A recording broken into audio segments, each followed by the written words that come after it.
Coucou tout le monde, je vous fais une petite vidéo pour vous parler méditation parce que cette semaine il se trouve qu'on a besoin d'ancrer beaucoup de choses parce qu'on reçoit beaucoup de choses à travers les énergies ambiantes et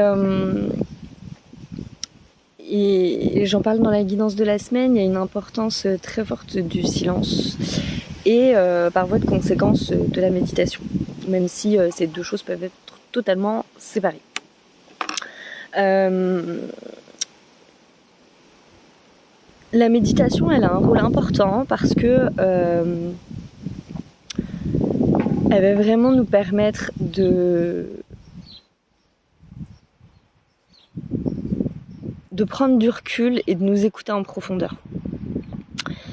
Et quand je dis ça, je sais que je peux perdre potentiellement beaucoup de gens parce que je compte plus le nombre de fois où j'ai des gens qui me disent « Ouais, mais moi j'aime pas la méditation, j'arrive pas à me poser. » Et moi la première, ça m'est arrivé de très nombreuses fois de ne pas réussir à me poser, quelle que soit la durée d'ailleurs, parce que je crois que j'ai à peu près tout essayé.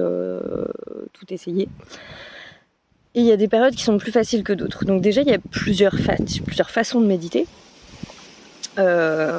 S'allonger ou s'asseoir, ça peut effectivement être compliqué. Moi, c'est pas la meilleure manière, pour moi en tout cas.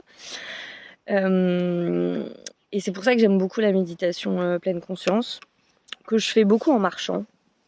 J'aime beaucoup ça parce que ça permet d'allier plusieurs choses, une promenade en pleine nature et en même temps une vraie conscience de l'instant présent.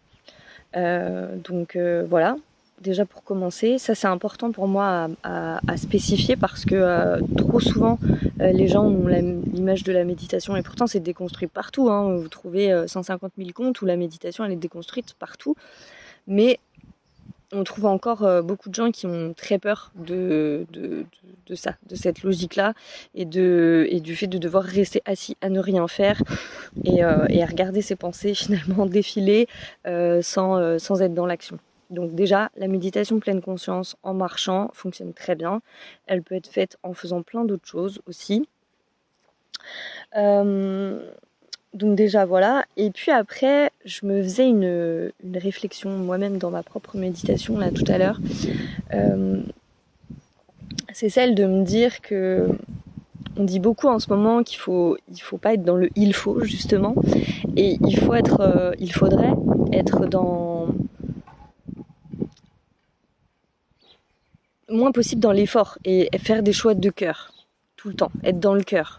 Être animé par des choses qui nous font plaisir, qui nous nourrissent. Et du coup, par conséquent, comment allier le fait de devoir méditer si au fond ça nous parle pas et ça nous fait pas envie? Je pars vraiment du principe qu'il y a des choses dans la vie qui font partie d'une forme de discipline. Et là encore, peut-être que certaines personnes vont être gênées par ce mot, mais c'est un mot que j'aime bien parce que c'est un mot qu'on retrouve beaucoup.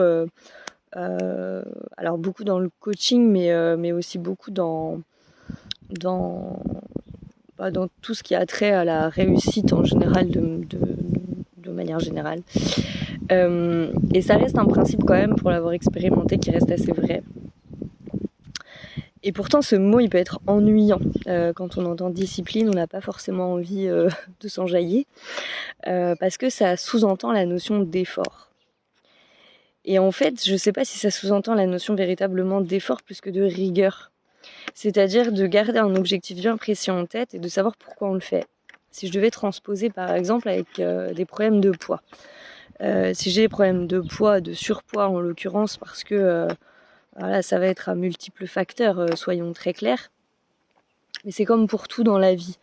A priori, les conseils qu'on va vous donner, je suis pas nutritionniste et je suis pas médecin, donc c'est pas des conseils santé là que je vous donne, c'est juste une métaphore pour essayer de transposer ma pensée.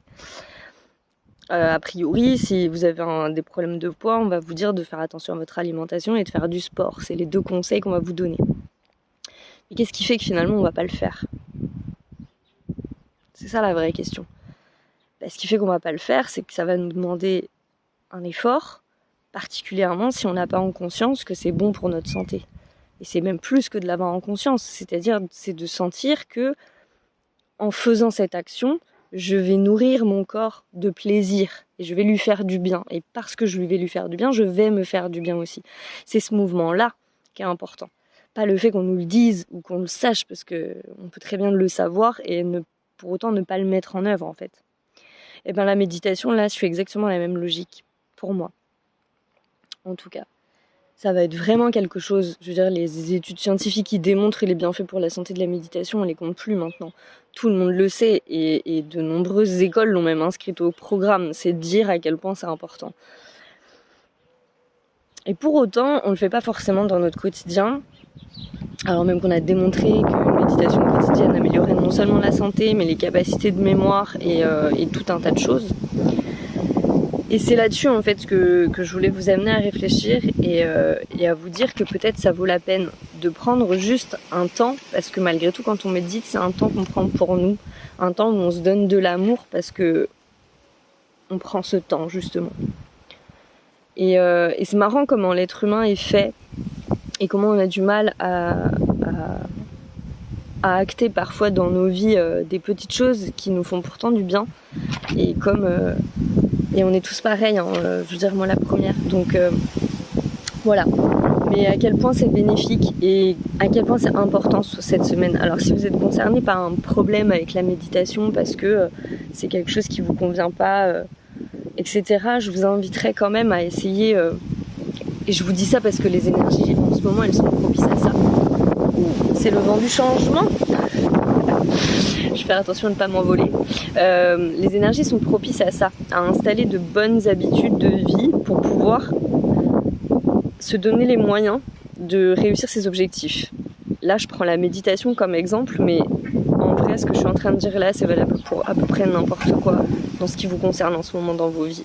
C'est le moment d'installer des changements qui sont nécessaires pour vous, petit à petit. Et ces moments de silence, ces moments de méditation, ils sont propices à ça. Ils sont propices à ce que vous puissiez mieux les ancrer et mieux comprendre.